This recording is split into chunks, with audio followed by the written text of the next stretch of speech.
Hello, good morning. Good morning guys sa inyo. So in this video,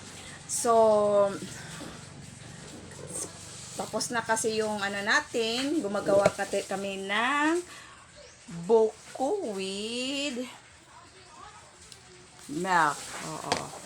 Tapos ito yung pure water sa buko or young coconut or butong. Alam nyo guys, maraming benefits ang organic water, which is butong. So una, ang number one na benefits is yung tawag yun is halimbawa kung na-dehydrate kayo, nagpapa-hydrate sa katawan ninyo. Especially yung mga athletes dyan, kaway-kaway dyan. Pag lagi kayong nasa umiinom ng young coconut, bumabalik yung tubig sa ating katawan. Pangalawa, yung sa kidney natin. Oo, yung medyo may sa kidney, nakakatulong din. Oo. Tapos, yung may mga sakit, pag palagi kang umiinom ng nyog, madali kayong makarecover. Yes, promise. Oo, totoo yan. Nalalasan ko yan. Oo. So, kuha muna tayo ng baso. Social pang wine.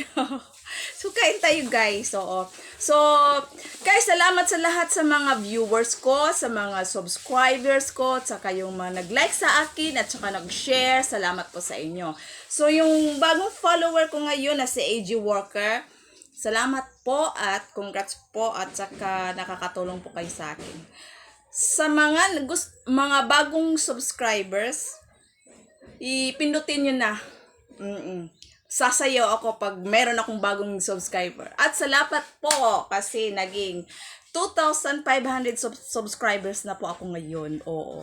So, para po sa inyo ang buko.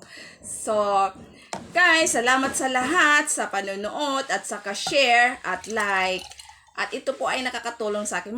Masaya na po ako dyan. Masaya na po ako. Salamat. Bye-bye.